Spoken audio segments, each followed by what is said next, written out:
Uso de probióticos em diarreia aguda. Você consegue resumir 3 horas em 10 minutos também? I will do my best, como diria. Então vamos soltar mais uma pergunta que ficou para o querido Ricardo Barbucci.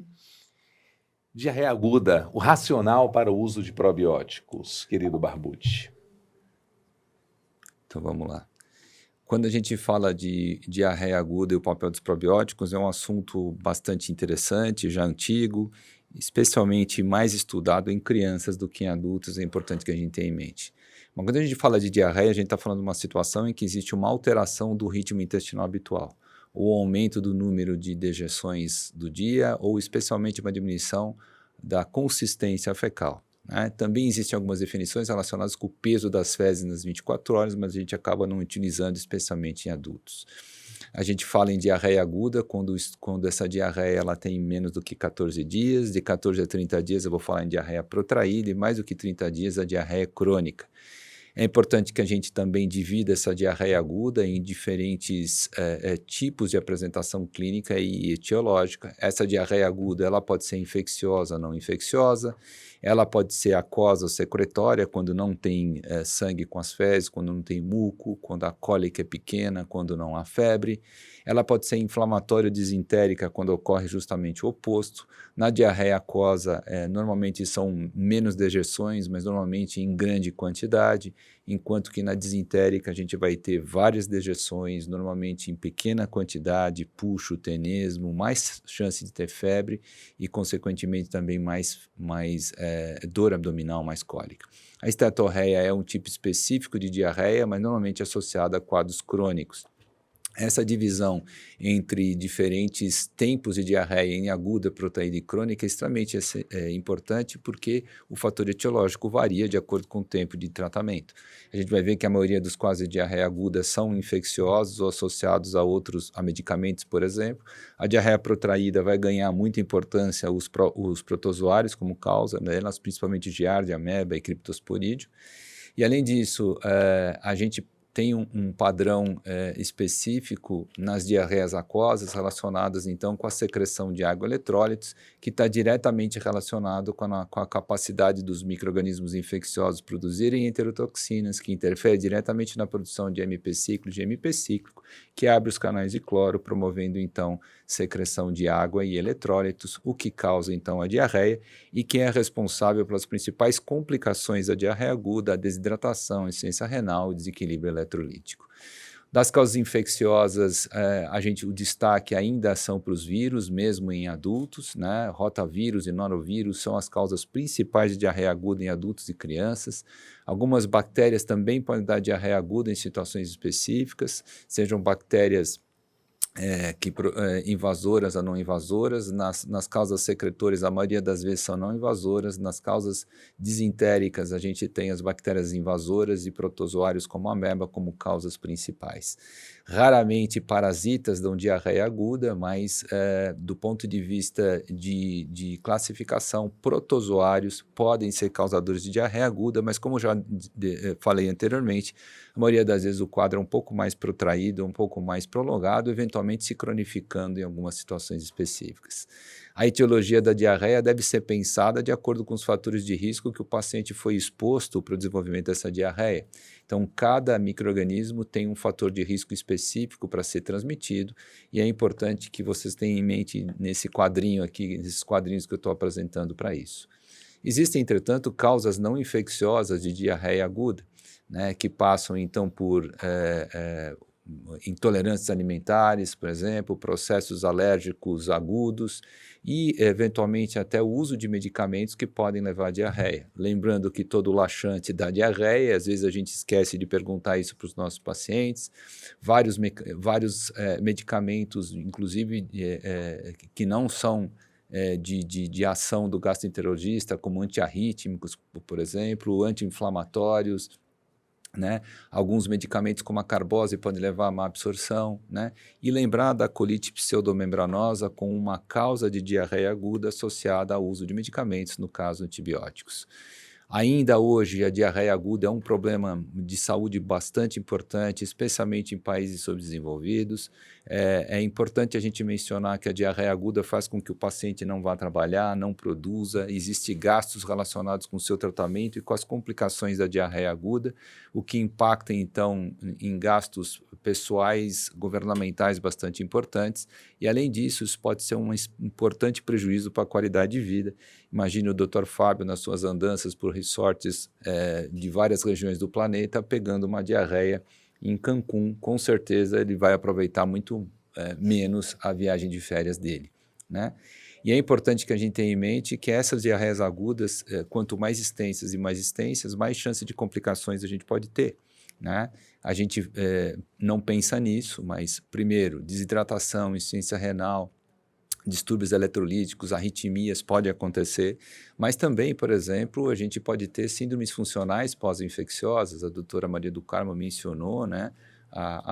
Por exemplo, síndrome de intestino irritável pós-infeccioso, dispepsia funcional pós-infecciosa, etc. Isso pode ser uma consequência de quadros agudos. Existe também, inclusive na literatura, como a gente já mencionou anteriormente, até um caráter de eventual autoimunidade associado ao desenvolvimento dessas síndromes funcionais pós-infecciosas. Mas não para por aí, né? A gente pode ter casos graves, por exemplo, consequentes de síndromes infecciosas, como, por exemplo, síndrome hemolítico-ulêmica, a síndrome de Guillain-Barré, né? A gente pode ter glomerulonefrites graves associadas a isso, e uma meningites até em crianças associadas a síndromes funcionais. Mas, especialmente do gastroenterologista, é importante a gente saber que, especialmente, agentes de contaminação de intestino delgado podem levar à perda das vilosidades intestinais, como clássico ocorre com norovírus e rotavírus, e isso pode levar a uma intolerância a disacaridades secundárias, especialmente a lactose, mas também, eventualmente, a sacarose e isomaltose, se a gente tiver um quadro de destruição da borda em escova mais grave. É importante a avaliação dos sintomas, do tipo de diarreia, o exame físico é importante, o histórico clínico é importante. Veja, por exemplo, que usuários de vonoprazana acabam tendo muito mais diarreia aguda do que pacientes usuários de inibidores de bomba de prótons. Isso se deve ao efeito antissecretor importante dos PCABs e que limita, então, ao efeito do ácido clorídrico em desnaturar as proteínas e, eventualmente, micro-organismos ingeridos com a alimentação. É importante que a anamnese seja direcionada, que o exame físico seja feito de forma adequada. A terapia passa diretamente pela reidratação, especialmente. O nosso paciente, tanto pequeno quanto grande, deve ter a sua alimentação iniciada o mais precocemente possível. Importante a gente mencionar que a base aqui é a reidratação, que pode ser feita com soro fisiológico, que pode ser feito com isotônicos específicos para isso, mas também existem fórmulas caseiras, como a gente coloca aqui nesse diapositivo, e que podem, de fato, corrigir o nosso paciente. O uso de antibióticos ele vai ser reservado para pacientes com síndromes disentéricas graves, para pacientes com diarreia do viajante, para pacientes imunossuprimidos ou que têm sinais de que a doença se estende por um tempo maior do que normal. Normalmente o quadro é autolimitado durante 2 a 5 dias. Em quadros disentéricos especificamente ou mais protraídos, é importante que se analise de forma mais adequada as fezes através de parasitológico, cultura ou mais recentemente pelos estudos com PCR, né? O famoso GECAMOL nos ajuda muito a identificar o agente infeccioso e direcionar o tipo de tratamento. Os antidiarreicos utilizados são a loperamida, a racecadotrila, eventualmente, e também o sais-bismuto, que infelizmente a gente não tem disponível no Brasil. Antibióticos não devem ser utilizados em pacientes com diarreias agudas, a não ser nas situações mencionadas anteriormente, que são os pacientes então imunossuprimidos, na diarreia do viajante, pacientes com síndromes graves e sépticos. Nessa situação, a gente vai pensar em usar antibióticos, e esses são os antibióticos que são recomendados tanto em dose única quanto em uso oral limitado, normalmente 3 a 5 dias. E como é que a gente faz com relação aos probióticos e esses pacientes com diarreia aguda? Importante que a gente tenha em mente que a diarreia ela é um exemplo clássico de desequilíbrio da microbiota. E a gente já falou nas apresentações anteriores que os probióticos representam um método importante de tentar restaurar a eubiose que foi perdida, um método importante de tratar a disbiose. Né? São vários os trabalhos que mostram que quadros diarreicos se traduzem diretamente com o desequilíbrio da microbiota. Portanto, a gente tem em mente que o quadro infeccioso viral, ele pode, ao mudar a microbiota, promover o desenvolvimento, a multiplicação de bactérias. Então, em quadros mais protraídos, é frequente a coinfecção entre vírus e bactérias dos nossos pacientes, né? Reforçando o status disbiótico que a diarreia se colaciona. Tá? Quando a gente estuda também o tempo de diarreia, quanto mais extensa é essa diarreia, maior é o desequilíbrio da microbiota encontrado. Vários trabalhos mostram isso. Então, os probióticos, eles restauram a eubiose que foi perdida, né? É importante a gente mencionar que o efeito dos probióticos, ele é sempre específico, não relacionado a todos eles. Os probióticos ainda têm vários fatores relacionados com a sua imunomodulação, né? Eles atuam na diarreia aguda, restaurando a permeabilidade intestinal, como a gente já mencionou em outras apresentações, diminuem o processo inflamatório intestinal, interfere diretamente sobre o eixo cérebro-intestinal, interfere diretamente sobre a produção de vários neurotransmissores que mudam a motilidade e as secreções intestinais. Vários probióticos podem produzir, então, várias substâncias que podem interferir na motilidade intestinal, especialmente os ácidos graxos cadeia curta, promovidos pela fermentação probiótica de carboidratos não digeríveis, são extremamente importantes porque eles modulam a nossa imunidade e, especialmente, o butirato interfere diretamente na motilidade intestinal, interfere diretamente na restauração da integridade de colonócitos e interócitos e até facilita a absorção de água e eletrólitos, facilitando, então, a correção do desequilíbrio hidroeletrolítico. Os probióticos modulam a nossa imunidade diretamente através da ação das células dendríticas, promovendo, então, uma melhora da sintomatologia. As vesículas, OMVs e BEVs, são extremamente importantes também como imunomoduladores e isso os probióticos nos fornecem. Além disso, cepas boas deslocam bactérias ruins, competem por nutrientes com bactérias ruins, neutralizam toxinas de bactérias e vírus e competem por receptores de bactérias ruins. Uma boa parte dos probióticos podem produzir bacteriocinas e colicinas, como, por exemplo, a subtilina e a subtilosina produzida para o nosso probiótico aqui em questão e que podem interferir diretamente na proliferação de bactérias que podem levar, então, à diarreia. De uma maneira geral, os probióticos diminuem o número de evacuações, diminuem os dias de febre, diminuem os dias de hospitalização, diminuem os dias de diarreia em média em um dia e diminuem a duração de vômitos associados às diarreias agudas. Algumas contraindicações são específicas, especialmente em pacientes muito imunossuprimidos.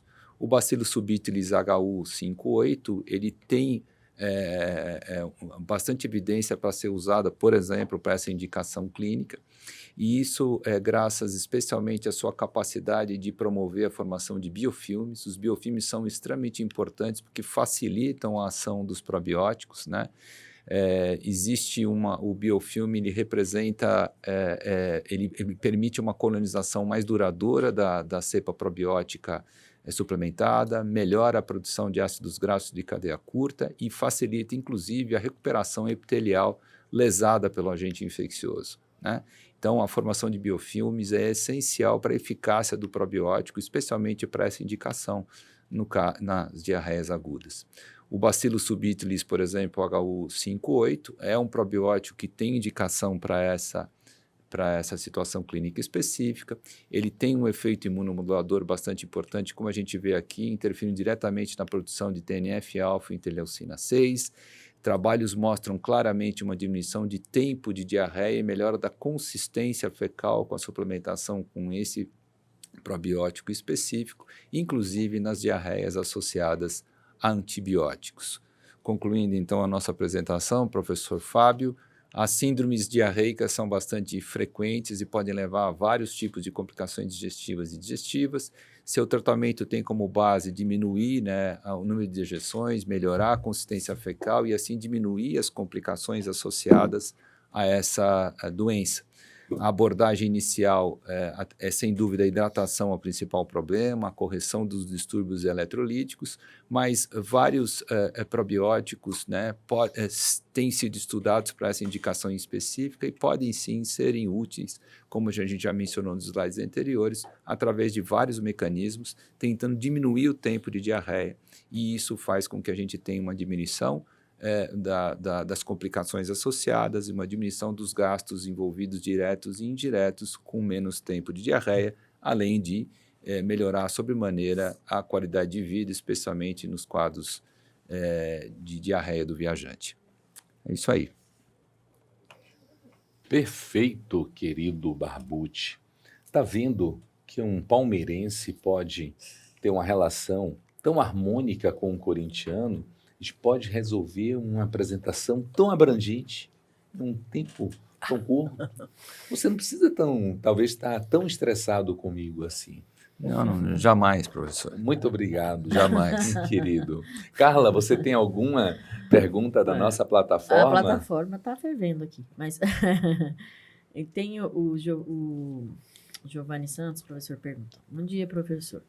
Por favor, poderia ao final também discorrer um pouco sobre a interação das miocinas do exercício com a modulação da microbiota e o aumento das espécies específicas de probióticos? Não sei nada sobre miocinas. Não. Tá. Vamos pesquisar. Não sei se a Du tem alguma também. Não sei, tá. As coisas vão surgindo, assim, as novidades ou publicações, às vezes, que não fazem, às vezes, muito sentido, né? A outra pergunta que a gente tem aqui, que eu acho que é uma pergunta que também a gente já comenta sempre nas aulas, que é sobre os pacientes que hoje em dia são muito frequentes no consultório. É o paciente em uso do análogo do GLP-1 de longa data e também dos pacientes pós-bariátrica, com relação à SIBO. A SIBO é sempre um assunto mais, né, quente, assim, nesse sentido. A Flávia, ela pergunta ela pergunta exatamente sobre esses pacientes. O que vocês pensam sobre esses pacientes? São pacientes que realmente, na prática clínica, vocês percebem que tem mais desbioses, tem alterações assim, mais relacionadas a isso. Se esses pacientes, por exemplo, ou outros pacientes teriam uma indicação de tratar ou de investigar SIBO, mesmo que sejam assintomáticos? Não, Vamos começar pelo final. Eu não vejo a mínima necessidade de investigar SIBO no paciente assintomático. A gente vai investigar SIBO quando existe algum problema. Seja um problema de sintomatologia, né? Seja um problema de, por exemplo, deficiência de B12. É uma coisa que a gente pode procurar. Não necessariamente todo paciente com SIBO tem distensão abdominal, flatulência excessiva e alteração do hábito intestinal. Às vezes pode ser só, por exemplo, uma hipovitaminose B12, pode ser uma deficiência de vitamina E ou D que a gente tem dificuldade de corrigir. Então, a gente precisa pensar na fisiopatologia toda que ocorre quando tem excesso de bactérias e pensar nas consequências que isso pode ter, né? Não necessariamente sempre gastrointestinais, isso é importante que a gente tenha em mente também. Agora, com relação à parte de desequilíbrio da microbiota, SIBO e doenças, tem várias doenças que a gente sabe são fatores de risco para supercrescimento. E claramente, sinceramente, se a gente pegar alguns artigos que a gente tem, praticamente toda doença pode dar SIBO. Eu consigo ver aqui odds ratio para 200 tipos de doença. Eu tenho até um slide que mostra isso, que eu nem passei muito, porque eu acho que é perder tempo, na verdade. Então, a gente teria justificativa para pesquisar SIBO em um monte de gente, mas a gente precisa ter um pouco de bom senso associado a isso. Quando a gente fala em pacientes que estão usando análogos de GLP-1, normalmente eu estou falando de um paciente ou que é obeso e quer emagrecer, ou é um paciente que tem diabetes, que essas seriam as indicações de agonista de GLP-1. Em ambas as situações, são situações que a gente sabe que existe uma inflamação crônica e que o risco de SIBO ele também é real. Se o paciente ainda já foi submetido a uma cirurgia metabólica, aí a chance de ter supercrescimento, sem dúvida, é maior ainda. né? A cirurgia metabólica é uma das causas muito frequentes de supercrescimento, né? E que pode, até esse próprio supercrescimento, estar relacionado com vários tipos de sintomas que a gente tem em pacientes que são operados, né, que fazem cirurgia metabólica. Mas cada paciente é um paciente, cada situação é uma situação diferente. Agora, do GLP-1 Diferente, né? especificamente, né, Barbucci? Ah, sim.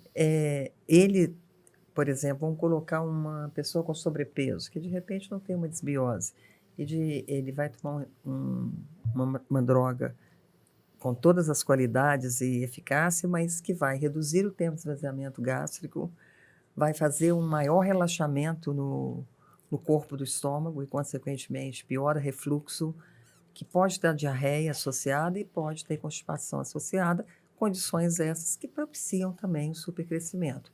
Então, por ele em si, você vai tratar, mas essa pessoa vai continuar tomando, não tem sentido. Então,